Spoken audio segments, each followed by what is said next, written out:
Hello hello dear students, नमस्कार। हमारे YouTube channel SCC online classes में आपका स्वागत है। और जैसा कि आप सभी को पता है कि हमारे चैनल पर अभी 12th क्लास की एनसीईआरटी फिजिक्स का सिलेबस कंटिन्यू चल रहा है, जिसमें हम चैप्टर 3 विद्युत धारा पढ़ रहे हैं। तो उसी की श्रृंखला को आगे बढ़ाते हुए हमारा आज का टॉपिक है मीटर सेतु। ठीक है, इससे पहले हम व्हीटस्टोन सेतु पढ़ चुके हैं। तो आपको व्हीटस्टोन सेतु जब तक आप नहीं पढ़ोगे तब तक आपको मीटर सेतु का कॉन्सेप्ट समझ में नहीं आएगा।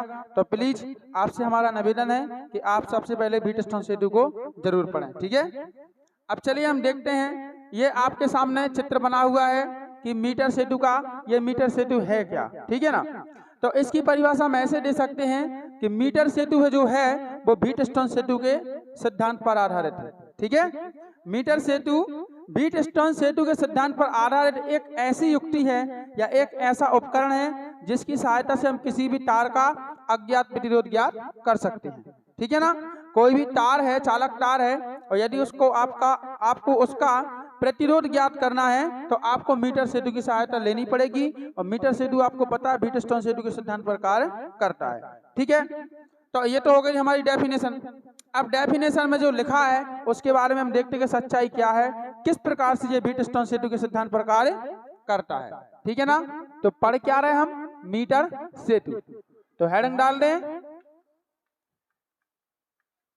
मीटर सेतु। ओके, तो देखिए व्हीटस्टोन सेतु के सिद्धांत पर कैसे आधारित है। हम थोड़ा एक डायग्राम बना रहे हैं व्हीटस्टोन सेतु का। ऐसी ये रफ डायग्राम है, इसलिए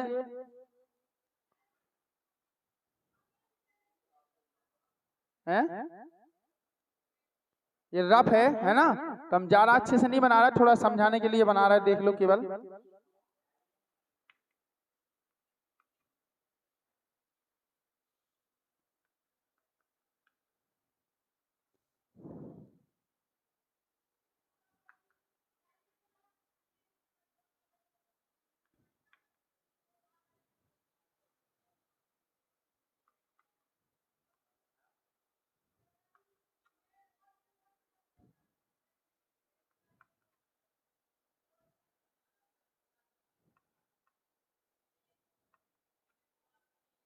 तो देखिए अभी एक मिनट,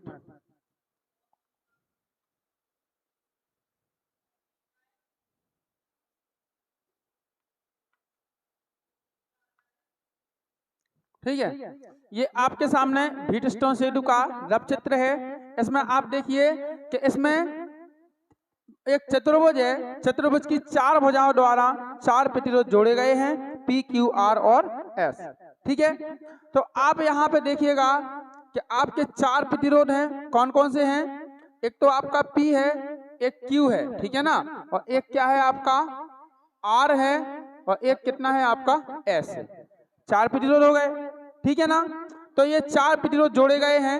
और इसके बाद देखिए इसमें मतलब जो ए से लेके बी तक की जो भुजा है, ए बी भुजा में क्या जोड़ा गया है आपका पी प्रतिरोध जोड़ा गया है, और बी सी में क्या जोड़ा गया है क्यू। ठीक है, तो जरा इनको हम देख लें। तो देखिए ये हमारा एक तार है, ठीक है, ए सी।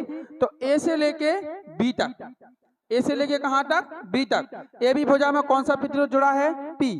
तो इसके बाद बी से लेके सी तक, बी सी भुजा में कौन सा प्रतिरोध जुड़ा हुआ है, क्यू प्रतिरोध जुड़ा हुआ है। ठीक है ना, अब देखिए ए से डी यानी एडी में कौन सा है, आर है, और सी डी में क्या है, एस है। तो देखिए यहाँ ये आपका ए है, ठीक है ना, और ये क्या है आपका डी बिंदु है। तो ए से डी के बीच में कौन सा प्रतिरोध जुड़ा है, आर जुड़ा हुआ है, ठीक है ना। और सी से लेके डी, सी डी के बीच में कौन सा जुड़ा हुआ है, एस प्रतिरोध जुड़ा हुआ है। ठीक है ना, तो इस प्रकार से। अब इसके बाद देखिए यहाँ जैसे बीडी विकर्ण है, बीडी विकर्ण में आपका धारामापी जी जुड़ा हुआ है कि नहीं। तो यहाँ पे देखो जो बी है और जे क्या है बिंदु डी है, तो बीडी के बीच में जो क्या जुड़ा हुआ है, धारामापी जी हो गया। ओके, अब इसके बाद देखिए इसका जो एसी विकर्ण है, तो एसी विकर्ण द्वारा बाहर की तरफ से क्या एक सेल और कुंजी जोड़ी गई है। तो इसमें देखिए आपका कौन सा विकर्ण था, एसी है ना। तो एसी विकर्ण ये है, एसी विकर्ण के द्वारा क्या जुड़ा गया है, एक सेल और एक कुंजी जोड़ी गई है। ठीक है ना, तो अब इतना देखने के बाद अब तो आप कह सकते हो कि ये व्हीटस्टोन सेतु जैसा ही है।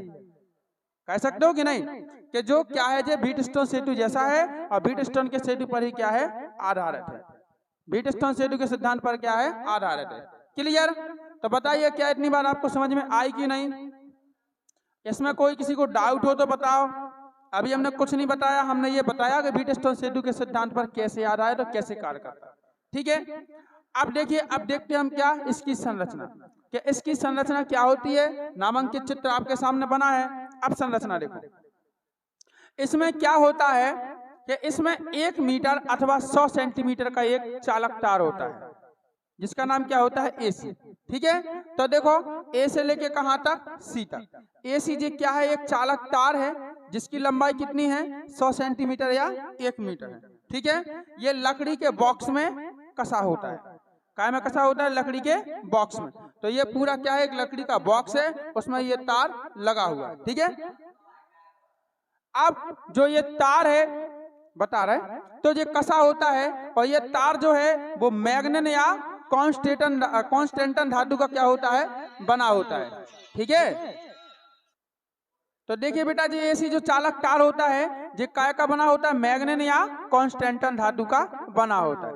आपको ध्यान रखना है मैग्नेट या कांस्टेंटन धातु। ठीक है, मैग्नेट लिखते हैं, लिखते बन जाएगा ना आप पे, मैग्नेट या कांस्टेंटन धातु का बना होता है। मैग्नेट या कांस्टेंटन धातु दो में से किसी का भी बना होता है और ये लकड़ी के बॉक्स में कसा होता है और इसी के समांतर 1 मीटर स्केल लगा रहता है। इसी तार के समांतर क्या लगा रहता है? 1 मीटर स्केल लगा रहता है। समझ में आई कि नहीं? इसी तार के समांतर, मतलब समांतर का मतलब जो एक दूसरे को प्रतिच्छेद ना करे, तो ये तार है और इसके समांतर क्या लगा होता है? 1 मीटर स्केल लगा रहता है जो कितना होता है 100 सेंटीमीटर का या 1 मीटर का होता है।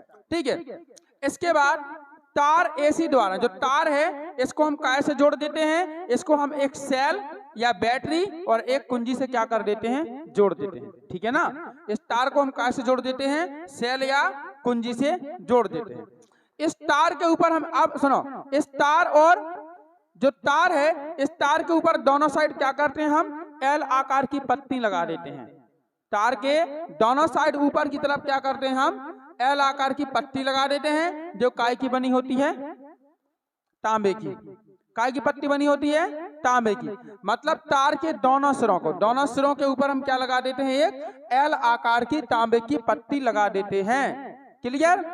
और इसके बाद तांबे की एक पट्टी हम बीच में लगा देते हैं और वो पट्टी ऐसी लगाते हैं जिसमें बीच में क्या छूट जाए? खाली जगह छूट जाए। ठीक है ना, बीच में थोड़ी खाली जगह छोड़ के दोनों साइड, और एक पट्टी हम बीच में लगाते हैं जो सीधी होती है, ये एल आकार की नहीं होती है, ये भी क्या होती है? तांबे की होती है। अब जो खाली जगह छूट गई है, जैसे यहाँ पे देखिए MN लिखा है ना और यहाँ पे XY है, तो ये खाली जगह है। इन खाली जगहों में हम क्या करते हैं कि एक जगह क्या जोड़ते हैं? प्रतिरोध बॉक्स। एक जगह पे क्या जोड़ देते हैं? हम प्रतिरोध बॉक्स जोड़ते हैं और जिसका प्रतिरोध क्या होता है? R होता है। और दूसरी जो खाली जगह होती है उसमें क्या करते हैं? हम अज्ञात प्रतिरोध S जोड़ देते हैं जिसका हमें क्या करना है? मान ज्ञात करना है। इसका हमें प्रतिरोध का पता नहीं है कि इसका मान कितना है, तो S प्रतिरोध जोड़ देते हैं, अज्ञात प्रतिरोध कहलाता है जिसका हमें क्या करना होता है? मान ज्ञात करना होता है। अब जहां पे हम बीच में ये पट्टी जोड़ देते हैं, इसी से क्या करते हैं? यहाँ पे एक D है ना, जो D, तो यहाँ पे क्या होता है? एक बटन होता है। ठीक है ना, और इससे हम कुंजी बटन कहते हैं। इसे क्या कहते हैं? कुंजी बटन। तो यहाँ से क्या करते हैं? हम एक धारा मापी जोड़ देते हैं और धारा मापी से हम क्या करते हैं? एक जॉकी को जोड़ देते हैं। जो जॉकी का काम क्या होता है? इस तार को, मतलब इस तार पे ये जॉकी क्या करता है? इस तार को टच करता रहता है। जो जॉकी है वो इस तार को क्या करता रहता है? टच करता रहता है। ठीक है, इस प्रकार से ये क्या हो, तो ये धारा मापी जी आपको पता चल गया और ये जॉकी आपको पता चल गया। जॉकी का काम क्या है? तार को टच करना। ओके, तो ये होती है क्या? इसकी संरचना। समझ में आ गई? अब बताइए संरचना और क्या बचा है? इसमें कुछ बचा है? कुछ बचा है इसमें जो आपको पता ना हो? तो इस प्रकार से बेटा मीटर से क्या होती है? संरचना होती है। अब संरचना के बाद अब देखिएगा इसमें होता क्या है, हम सिद्धांत की या सूत्र की बात करें। ठीक है ना, सिद्धांत की या सूत्र की बात करें तो इसमें क्या होता है कि हम यहाँ से कुंजी को दबा के और क्या करते हैं? इस जॉकी को हम इस तार पर चलाते हैं। जॉकी को क्या करते हैं हम तार पर चलाते हैं, इधर उधर टच कराते हैं, तो धारामापी में जो सुई होती है वो विक्षेपित होती है। विक्षेपित का मतलब इधर उधर डोलती है ना, विक्षेपित होती है सुई जैसे हम जॉकी को चलाते हैं। और इस तार में एक बिंदु ऐसा होता है, ठीक है ना, जिसे हम क्या कहते हैं संतुलन बिंदु। एक बिंदु इस तार में ऐसा होता है कि यदि उस बिंदु पर आप जॉकी को टच कराओगे ना, ठीक है, तो इस मतलब इस धारामापी में सुई है वो काय पे रुक जाएगी, जीरो पे। वो सुई कहाँ आ जाएगी, जीरो पे आ जाएगी। उसे कहते हैं हम शून्य विक्षेप की स्थिति। क्या बोलते हैं, शून्य विक्षेप की स्थिति या संतुलन स्थिति बोलते हैं, संतुलन स्थिति, है ना। तो हम बार बार जॉकी को टच कराते हैं तार पे, इधर कराएंगे इधर कराएंगे इधर कराएंगे इधर, ऐसे धीरे धीरे टच कराते रहते हैं। और कहीं पे एक बिंदु आपको ऐसा मिल जाएगा कि जहां पे धारामापी जो सुई है वो कहाँ आ जाएगी, जीरो पे आएगी। तो हम कहेंगे कि मीटर ब्रिज जो है वो संतुलन की स्थिति में आ गया है, ठीक है ना। और हमें क्या मिल गया है, हमें एक शून्य विक्षेप प्राप्त हो गया है, ठीक है। तो जहां जिस बिंदु पर टच कराने से शून्य विक्षेप की स्थिति प्राप्त होती है, उसी पर हम क्या करते हैं, उसी बिंदु पर जॉकी को मतलब एक कुछ निशान वगैरह लगा लेते हैं वहां पे, है ना, जिससे अपन को पता चल जाए कि इस बिंदु पर शून्य विक्षेप की स्थिति मिल रही, ठीक है। और उस बिंदु से फिर हम यहाँ की दूरी मापते हैं। तो अब यहाँ पे तो चूंकि हम प्रैक्टिकल नहीं कर रहे, ठीक है ना, तो इस बिंदु से बिंदु ए तक की दूरी हम मापते हैं, ठीक है। तो उसको क्या दे दिया हमने, एल। तो मान लो कि जहां जिस बिंदु पर शून्य विक्षेप की स्थिति आ रही, तो वो बिंदु क्या है आपका, बी है। क्या है वो बिंदु, बी है। मान लो कि बी बिंदु पे आपकी शून्य विक्षेप की स्थिति आ रही है, तो बी से लेके ए तक की दूरी क्या मान ली हमने, एल। अब जब प्रैक्टिकल करोगे तो आपका संख्यात्मक मान आएगा, लेकिन यहाँ पे हमने एल मान लिया। अब आप एक बार बताइए कि जब उस साइड का तार जो उस साइड का भाग है वो एल है, तो बी बिंदु के इस साइड का भाग क्या होगा, 100 माइनस एल। क्यों होगा, क्योंकि टोटल कितना है, टोटल तार 100 मीटर का है, वो सॉरी 100 सेंटीमीटर का है, ठीक है ना। अब टोटल तार 100 सेंटीमीटर का है, जी में ए बी की लंबाई कितनी है, एल है। तो आपको पता है बी सी की लंबाई 100 में से एल घटा दो, तो क्या होनी चाहिए, 100 माइनस एल होनी चाहिए। इतनी बात समझ में आई कि नहीं आई। तो इस प्रकार से हम क्या करते हैं, इसका निर्धारण करते हैं, ठीक है, कि पी प्रतिरोध कितना है, क्यू प्रतिरोध कितना है। जैसे आपने बिंदु बी से लेके, ठीक है ना, बिंदु बी से लेके ए तक की दूरी आपने मापी, शून्य विक्षेप के बाद बी से ए तक की दूरी मापी। मान लो कि आपकी कितनी निकल गई, जा आपकी 40 सेंटीमीटर निकल गई। कितनी निकल गई, 40 सेंटीमीटर। तो पी प्रतिरोध का मान कितना हो जाएगा, 40, ठीक है ना। और इसके बाद मानिए कि जैसे यहाँ पे बी बिंदु से यहाँ तक की दूरी, तो 100 माइनस आपको 40 करना है। क्या करना है, 100 माइनस 40, ठीक है। तो 100 में 40 गया, कितने निकल आया, 60 निकल आया। तो इस प्रकार से फिर इन दोनों के प्रतिरोध ज्ञात हो जाएंगे, हो जाएंगे कि नहीं। तो इन दोनों की आप प्रतिरोध ज्ञात कर सकते हो। प्रतिरोध बॉक्स जो है, आर का मान आपको दिया जाता है पहले से कि आप कितने ओम का प्रतिरोध बॉक्स लगा रहे हैं, ठीक है ना। अब अज्ञात प्रतिरोध ज्ञात करना है, तो अज्ञात प्रतिरोध के लिए क्या करोगे, आप एस निकालोगे। एक ही तो निकालना है, 3 आपको दिए गए हैं, एक निकालना है। ऐसी तो हम व्हीटस्टोन सेतु में करते थे कि हमें 3 दिए जाते थे और एक हमें निकालना पड़ता था, ठीक है ना। तो न्यूमेरिकल क्वेश्चन यदि इन पे आए तो आप कर सकते हो, कोई दिक्कत नहीं है। और प्रैक्टिकल करोगे तो आप प्रैक्टिकल भी कर सकते हो। अब यहाँ पे हम आपको समझा रहे हैं, लैब में तो आपको पूरा मीटर सेतु मिलेगा। मीटर सेतु जैसे अपन कोई बक्सा वगैरह खोलते, कोई पेटी वगैरह, तो कैसी होती है, एक ढक्कन का ऐसा ऊपर हो जाता है, ढक्कन ऐसा खड़ा हो जाता है और बक्सा ऐसा रहता है। तो इसी प्रकार का आपका ये मीटर सेतु होता है, इसी आकार में, ठीक है। और लकड़ी का होता है पूरा, और बस कुंजी स्विच तार वगैरह लगे रहते हैं, पत्नी वगैरह सब लकड़ी का होता है, ठीक है। तो आपको इस प्रकार ध्यान रखना है। तो बताइए, अब देखो हमें नहीं है पता, आपको पूछना पड़ेगा कि मिलेगा कि नहीं। बड़े बड़े स्कूलों में रहते हैं, अब गांव के तो ऐसा ही है, यदि गांव में होगा भी तो लोग मिटा के खा लेते हैं, ठीक है ना। पूछना भी ऐसे, यदि हो तो कहना कि दिखाओ, हैं।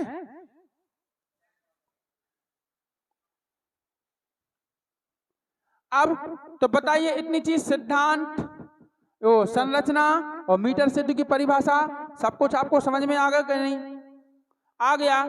अब क्या करेंगे हम, सूत्र की स्थापना, ठीक है। तो हम क्या करेंगे, व्हीटस्टोन सेतु के सिद्धांत से। पता है ना आपको व्हीटस्टोन सेतु का सिद्धांत क्या होता, क्या होता, P बटे बराबर R बटे S। ठीक है। अब P का मान आपको रखना है, P का मान क्या करना है, आपको रखना है। तो बताइए यहां से लेके यहां तक P प्रतिरोध है, तो P का मान कितना है, L। तो यहाँ पे आप L रख दो बटे Q, यहां से यहां तक का प्रतिरोध Q है, तो Q का मान क्या निकला, 100 माइनस L। तो यहाँ पे रख दो आप 100 minus L equal R। R का प्रतिरोध बॉक्स है, तो R का मान तो अभी हम R ही ओम मान रहे हैं, क्योंकि प्रैक्टिकल थोड़ी कर रहे हैं, ठीक है ना। तो इसका हो जाएगा R ओम हो जाएगा, तो R का R ही रहेगा। और S क्या है, अज्ञात प्रतिरोध है, तो S का तुम्हें मान ज्ञात करना है, ध्यान रखना इसका करना है मान ज्ञात, ठीक है।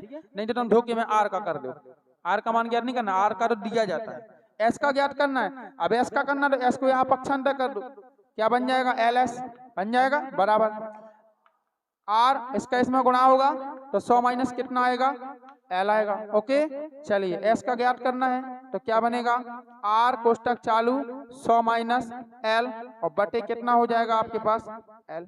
क्लियर है। तो यही क्या है आपका मीटर सेतु के लिए अज्ञात प्रतिरोध का सूत्र है, ठीक है। मीटर सेतु के लिए अज्ञात प्रतिरोध का क्या है, ये सूत्र है, समझ में आ गई। चलिए अब बनाना है क्या हमें इसके लिए, सारणी। क्या बनाना है इसके लिए, सारणी। क्योंकि बेटा ये प्रैक्टिकली क्वेश्चन है ना, ये थ्योरी में भी पूछा जाता है और साथ में प्रैक्टिकल में भी पूछा जाता है, ठीक है। आपकी प्रैक्टिकल फाइल में होगा, देख लेना आप। तो प्रैक्टिकली क्वेश्चन है, तो इसमें क्या होता है, इसके कार्य विधि हमें नहीं लिखना पड़ती है पेपर में, ठीक है। यदि एग्जाम में ये क्वेश्चन आ जाए तो कार्य विधि नहीं लिखना पड़ती है, तो कार्य विधि यहाँ बताना नहीं है, ठीक है। अब यहाँ पे क्या बताना है, ये चित्र हो गया, मीटर सेतु की परिभाषा सिद्धांत हमने आपको बता ही दिया, ये सूत्र की सिद्धांत एवं सूत्र ये कई बात कहलाता है, तो सूत्र की स्थापना आपकी हो गई, ठीक है ना। अब क्या पूछता है पेपर में, प्रेक्षण सारणी और सावधानियां पूछता है। ओके तो प्रेक्षण सारणी देखते हैं और सावधानी देखते हैं कि कैसे की जाती है। तो प्रेक्षण सारणी की बात करें तो प्रेक्षण सारणी हम कैसे बना सकते हैं, इतनी ना, ठीक है। सबसे पहले इसमें क्या दिया जाता है, सबसे पहले लिखना पड़ता है आपको क्रमांक, ठीक है ना। जब आप क्या करोगे, प्रयोग करोगे तो आपको क्रमांक लिखना पड़ेगा कि हम कितने बार प्रयोग कर रहे हैं ना। तो जी आ जाएगा आपका क्रमांक के बाद फिर क्या आता है आपका ज्ञात प्रतिरोध, ठीक है ना। तो P बराबर कितना है, L, तो यहाँ पे L आ जाएगा, ठीक है। फिर दूसरे में क्या आएगा, Q बराबर कितना है, 100 माइनस L, तो ये क्या आएगा आपका 100 माइनस L आ जाएगा। ये दो चीजें हैं। फिर क्या आएगा आपके पास, एक प्रतिरोध बॉक्स का मान है कितना है, R, तो यहाँ पे R ओम आ जाएगा, है ना। और ये दोनों रहेंगे सेंटीमीटर में और जे का में आएगा R ओम में आएगा। अब यहाँ पे आपका अज्ञात प्रतिरोध S रहेगा, तो S बराबर सूत्र जानते हो क्या होता है, R 100 माइनस L और बटे कितना हो जाएगा L, ठीक है ना। ये आ जाएगा, बस इतने आपको कॉलम बनाना है, यहाँ से बंद कर देना है और क्रमांक में आपको 1 2 3 इतने डाल देना है, ठीक है ना। और पूरी सारणी को आपको खाली छोड़ देना है। क्यों छोड़ देना है, क्योंकि हम प्रैक्टिकल थोड़ी कर रहे हैं, हम तो केवल क्वेश्चन लिख रहे हैं, है ना। जब आप प्रैक्टिकल करोगे तो इनके मान लिखोगे और मान लिख के आप कैलकुलेट करोगे, समझ में आ गई क्या नहीं। अब बस जब प्रैक्टिकल करोगे तो आप L देख लेना, जॉकी को स्थापित करके जॉकी को चला के जब संतुलन की स्थिति में आ जाए जॉकी, तो उस साइड की लंबाई माप लेना, तो L का मान लिख लेना। फिर इस साइड की लिखना है तो 100 में से घटा के फिर लिख देना है। फिर प्रतिरोध बॉक्स का आपको मान दिया जाएगा, आपने कितने ओम का प्रतिरोध बॉक्स लगाया, तो यहाँ R का मान रख देना ओम, ठीक है ना।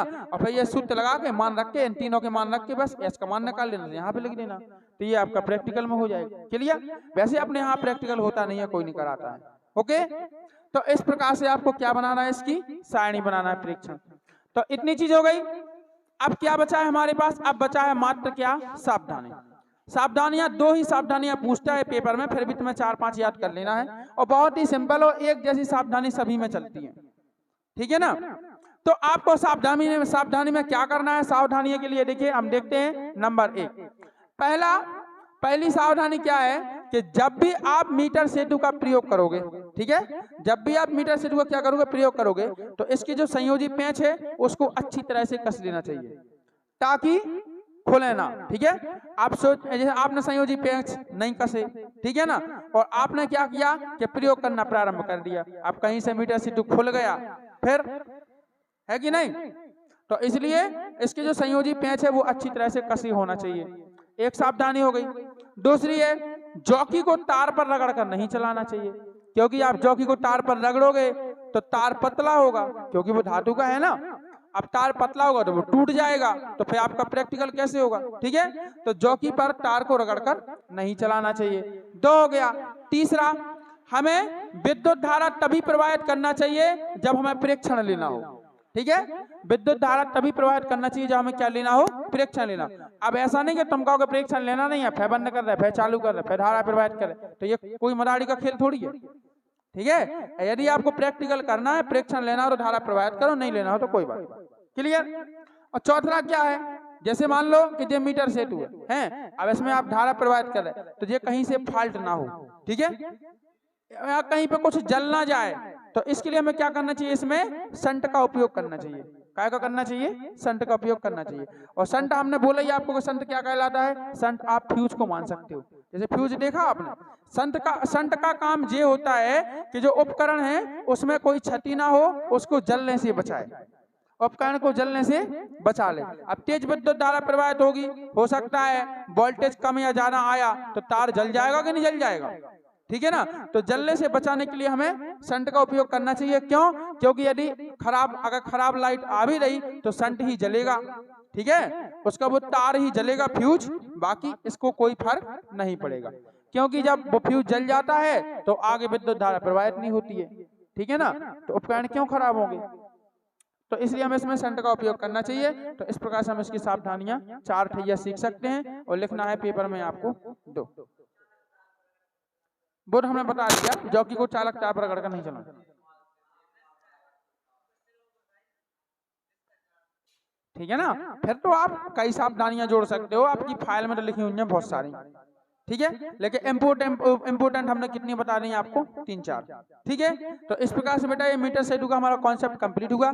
किसी को पूछना है कुछ है, पूछना हो तो बताओ, नहीं पूछना है तो यदि आपको वीडियो पसंद आए तो वीडियो को लाइक करें, शेयर करें और कमेंट करके जरूर बताएं। और हाँ, हमारे चैनल को सब्सक्राइब करके बेल आइकन प्रेस करें तथा ऑल पर क्लिक कर दें, ताकि आगे आने वाले सभी वीडियो के नोटिफिकेशन आप तक पहुंचते रहें, उसी प्रकार आप पढ़ते रहें। ठीक है, जय हिंद बच्चों, वंदे मातरम।